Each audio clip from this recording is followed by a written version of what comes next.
Hey guys, welcome back to my channel. So for today's video, I wanted to do a video that I've kind of seen as trending, I guess you could call it.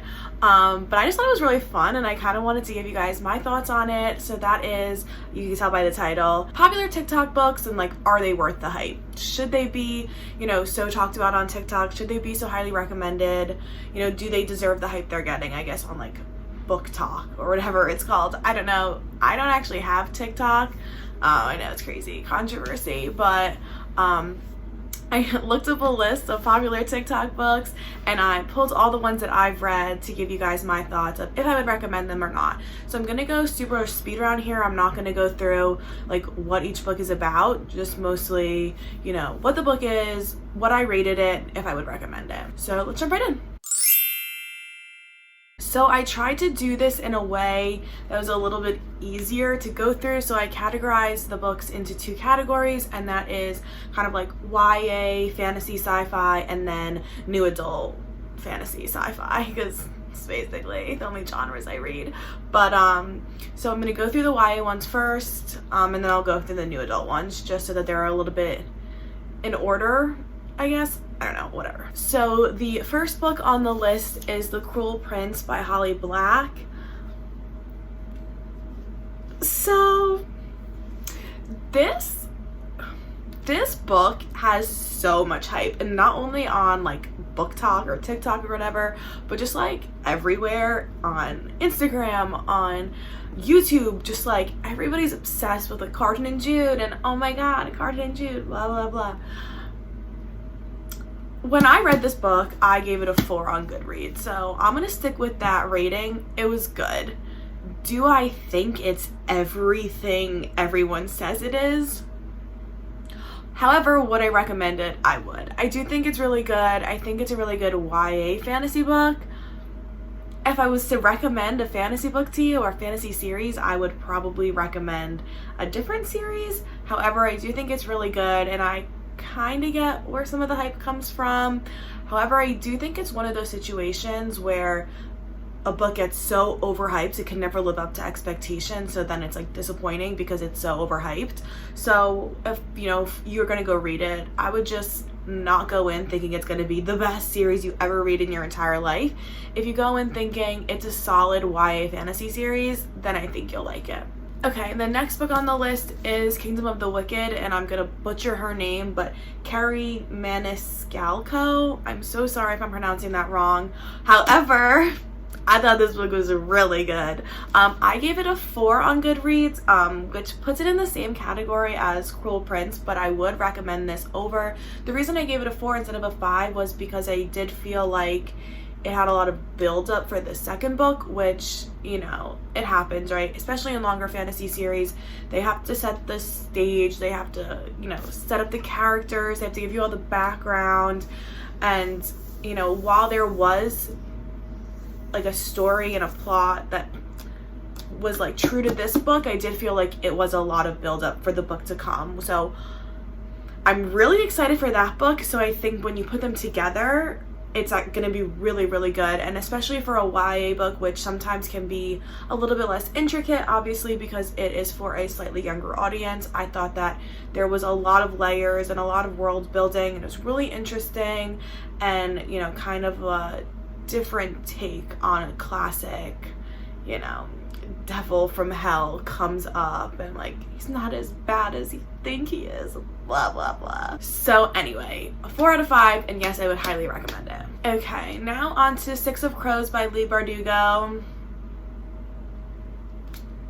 So I think that this got really popular because of the Netflix show Shadow and Bones. And this book is also on this list. So these books, both by Leigh Bardugo, Shadow and Bone and Six of Crows, they combine these books because they do take place in the same world, but technically not in the same time in the books, but they combine them to make the Shadow and Bone series on Netflix that just came out pretty recently. I actually really liked the show, so I actually highly recommend the show.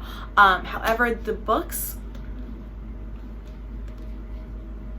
Okay, I'm gonna start with Six of Crows. So I gave this book a 4 on Goodreads, and this is gonna be bad. I give most of these books 4 or 5, so you think I would really like all of them, but I gave this a 4 because I thought the characters were really interesting, and that is like represented in the show. But like the overall story of this book and the second book in the series is like, it's alright, but the characters are really interesting. It's like this group of like ragtag teenagers, like who all have their own individual skill set coming together and like, you know, surviving, I guess, for lack of a better word. It's good. The show I really liked. This book is alright. If someone recommends it to you, I wouldn't say don't read it, but I would read Kingdom of the Wicked before I read this series. And that also holds true for Shadow and Bone, also by Lee Verdugo, as I said. When I read this book, I did give it a 4 on Goodreads, but kind of thinking back on it, I probably should have given it a 3. I'm very lenient with my ratings. I hate to rate things low just because I feel bad. Just because I didn't like it doesn't mean it's bad, and I don't want to give it a bad rating on Goodreads and like really pull down its rating. And I don't know. It's a personal problem, so just don't even worry about that. But this book, adjusted rating 3. Take it or leave it. Honestly, if you're interested in this world, I would just watch the show. I don't think you need to read the books. It's like, they're better combined than they're individually because it makes it stronger, right? Taking the kind of a lot of different things going on in 2 books and combining them into one makes it a little bit more intricate, gives you more characters to get invested in, and it's just a little bit more interesting, whereas on their own, they're a little bit lighter, I guess you could say. So do with that what you will. Okay, and the last book in the YA category is Shatter Me by Tahereh Mafi, and this book was so good when I read it. Like, I was obsessed with it. I thought it was like the new like YA sci-fi fantasy post-apocalyptic like series. Like, it's just giving me everything I wanted.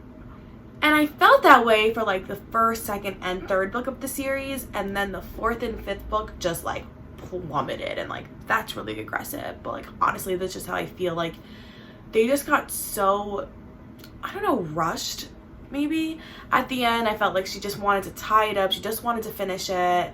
Maybe she didn't know exactly where she wanted to go with it. So yeah, so I did give it a 5 when it first came out. Now looking back, I would probably give it a 4, only because of how this series overall is, which is like kind of unfair to the first book. But it's hard to recommend it knowing that it goes downhill. However, I do think the first 3 books are really good, and I guess I would say I would still recommend Kingdom of the Wicked above these. So if you take anything from the category of YA TikTok books, are they worth the hype? Read Kingdom of the Wicked. Okay, and now to go to the new adult category. So there are only actually 3 books in this category, because out of the list that I found, I'd only read 3 books on the list. So I'm obviously only going to talk about books that I've read. However, these are all winners for me, and I will start that off with A Court of Thorns and Roses by Sarah J. Maas. My roommate is actually reading it right now, finally. So I don't have the book, but I have the cover to show it to you guys. If you know anything about me, if you know one thing about me, is that I love A Court of Thorns and Roses. It is tied for my favorite series of all time with another book that I'm going to talk about in a minute. 5 out of 5, 6 out of 5, if I could do it on Goodreads, they don't let me. 6 out of 5, I would highly, highly, highly recommend it if you are at all a fan of like fiction, fantasy, romance. If you have like nostalgia for Beauty and the Beast, like the first book is a Beauty and the Beast retelling, which reminds me, I actually really want to do a video of like my favorite Beauty and the Beast retellings, because I read a lot because I really like that topic. I talk about Beauty and the Beast retellings in the last video I did in the Underrated Books Part 2, because I read a lot of Beauty and the Beast retellings. I like them. So if you're interested in a video like that of, you know, all my favorite Beauty and the Beast retellings, leave a comment down below or like this video, and I'll make that for you guys. But yeah, definitely worth all the hype. It's just so good. Okay, and the next book in the new adult category is Dance of Thieves by Mary E. Pearson, and another just staple fantasy series for me. Not like favorite top 3, but probably definitely top 6, top 7. It's just so good. I'm obsessed with everything about it. It gets a 5 out of 5 for me, and I definitely recommend it. Okay, and last but certainly not least is From Blood and Ash by Jennifer L. Armentrout. This is the book or the series that is tied for my favorite new adult fantasy series. It's honestly just that good. It deserves all the hype.